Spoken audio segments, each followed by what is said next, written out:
시청자 여러분 안녕하십니까? VOA 뉴스투데이 시작합니다. 하노이 미북 정상회담 합의 실패로 북한의 고위 당국자들이 숙청됐다는 보도에 관심이 쏠렸는데요. 과거 북한과 협상했던 전직 미 관리들은 사실 여부를 떠나 합의 실패 책임을 실무 외교관들에게 묻는 것은 잘못이라고 지적했습니다. 오히려 책임은 미국을 오판한 김정은 위원장에게 물어야 한다고 말했습니다. 첫 소식 박승혁 기자가 보도합니다. 북한과 협상에 참여했었던 미국 전직 관료들은 북한 고위 관료들의 숙청설 관련 보도에 대해 놀랍지 않다는 반응을 보였습니다. 게리 세이모어 전 백악관 대량 살상무기 조정관은 2000년대 자신의 협상 상대였던 북한 외무성 외교관 몇몇이 실제로 훗날 처벌을 받았다고 밝혔습니다.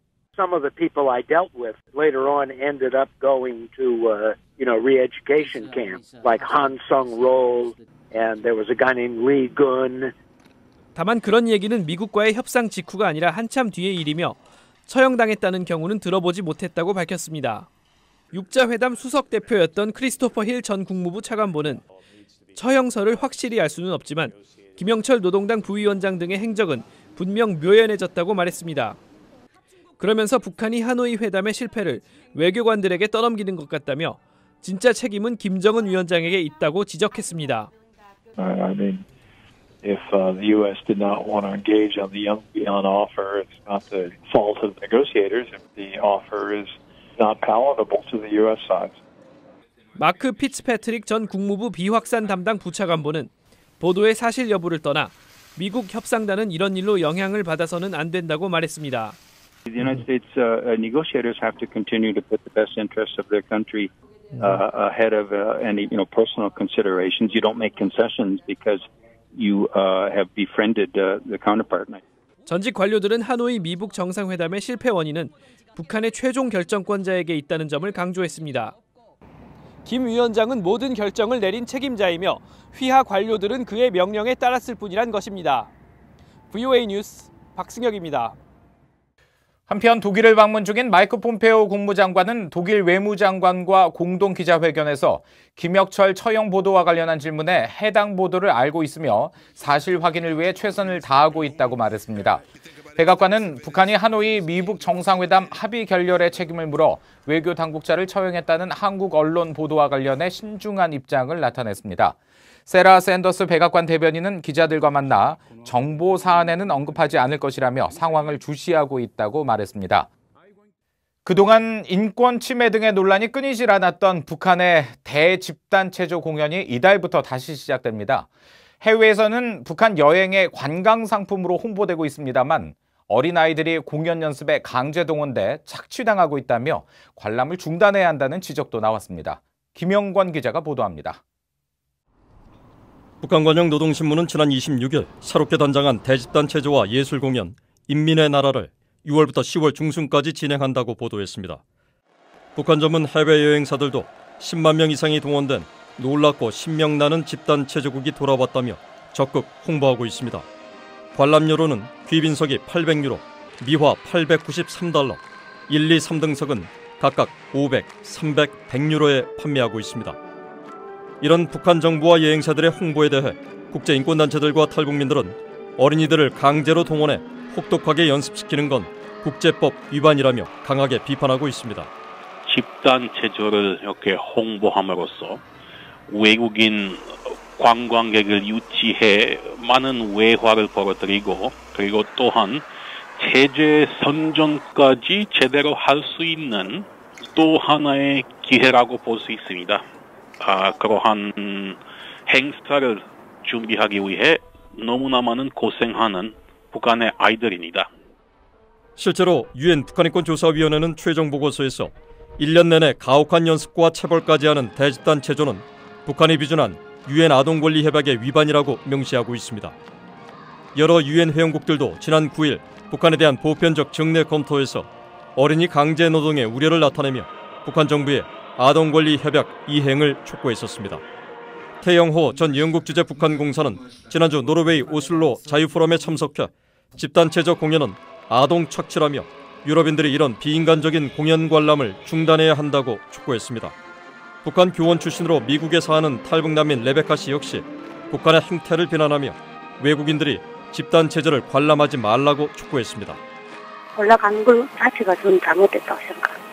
외국인이든 한국 사람이든 그 누구도 저는 보는 걸 보는 사람 있으니까는 가니까 그런 고생하세요.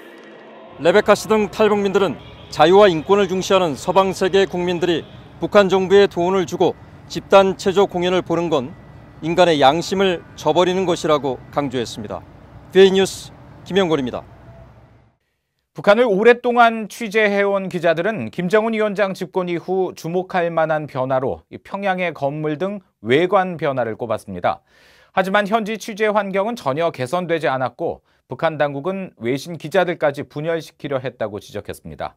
이 서방 기자들이 본 북한 모습, 조은정 기자가 전해드립니다.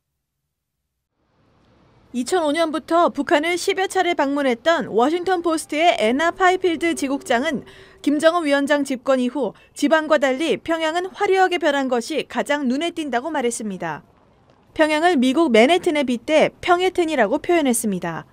It's called Pyongyang by diplomats and Westerners who live there. And it has become glitzy and lots of skyscrapers and just this kind of fast money, fat cat kind of lifestyle.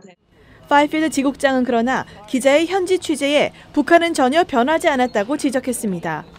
기자들은 항상 단체로 북한에 입국하고 현지에서는 감시원과 함께 움직여야 한다면서 이런 집단 관광을 통해서는 쓸만한 기사를 만들어내기 힘들다고 말했습니다.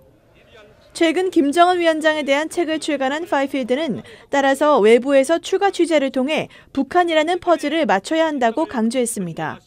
Met North Korean officials at every possible opportunity, but I also talked to escapees who were living either in China or in South Korea or on their journeys out, talking to activists, analysts. 서방 언론인으로는 처음으로 평양에 상주한 진리 전 AP통신 평양 지국장은 북한 사람들은 공포 속에 살고 있다면서 북한 현지 취재는 인내심을 시험하는 극도의 어려움이 있다고 밝혔습니다. It is the most frustrating place I've ever worked. The North Koreans feel that they are only beholden to their government's rules. They live, work, and operate in a culture of fear. So very few of them feel like they can say yes to you.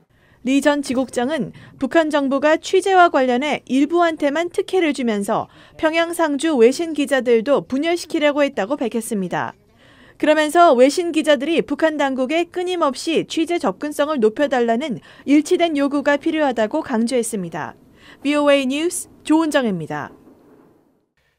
미국 연방하원에서 북한에 가족을 둔 미주 한인들의 이산가족 상봉을 촉구하는 결의안이 지난해에 이어 또다시 발의됐습니다. 30일 민주당의 캐런 베스 의원이 대표 발의하고 같은 당 의원 11명이 공동 서명한 이 결의안에는 미국과 북한이 재미 이산가족 상봉 절차를 결의안 채택 60일 이내에 시작하도록 촉구하는 내용이 담겼습니다. 특히 미국과 북한이 상봉을 희망하는 이산가족에 관한 정보를 서로 교환하는 한편 남북 이산가족 화상상봉에 미국인도 포함시키기 위해 한국 정부와 협력할 것을 촉구하는 내용이 추가됐습니다. 북한의 김정은 위원장이 아베 신조 일본 총리와 문재인 한국 대통령을 만나면 북핵 문제와 관련한 상황이 바뀔 것이라고 제리 매튜 마트질리 유엔 주재 남아프리카 공화국 대사가 밝혔습니다. 핵무기 개발 후 1990년대 초 이를 포기했던 남아프리카 공화국의 마트질라 대사는 30일 뉴욕 유엔 본부에서 비공개로 열린 안보리 대북제재위원회 정례회의에 참석한 뒤 기자들에게 북한 핵 문제와 관련한 돌파구를 마련하기 위해서는 북한과 관련국 간의 신뢰를 쌓는 것이 중요하다며 이같이 말했습니다. 앞서 대북제재위원회 의장인 크리스토프 호이스겐 유엔 주재 독일 대사는 이날 북한의 이달 초 미사일 발사에 대해 명백한 안보리 결의 위반이라고 밝혔습니다. 북한에서 최근 치사율 100%로 알려진 가축 전염병 아프리카 돼지열병이 발생한 것으로 확인됐습니다. 북한이 세계 동물보건기구 OIE에 제출한 보고서에 따르면 지난 23일 중국 접경 지역인 자강도 우시군 북상협동농장에서 열병이 신고된 뒤 25일 확진 판정을 받았으며 이 농장의 돼지 99마리 가운데 77마리가 폐사하고 22마리는 살처분된 것으로 나타났습니다. 한국 정부는 31일 북한 당국이 아프리카 돼지열병 발병 사실을 세계 동물보건기구에 공식 보고했다면서 남쪽으로 확산을 막기 위한 비상 방역 체제를 가동했으며 북한 측에는 확산 방지를 위한 협력 의사를 전했다고 밝혔습니다. 이상으로 VOA 뉴스투데이 마칩니다. 함께해 주신 여러분 고맙습니다.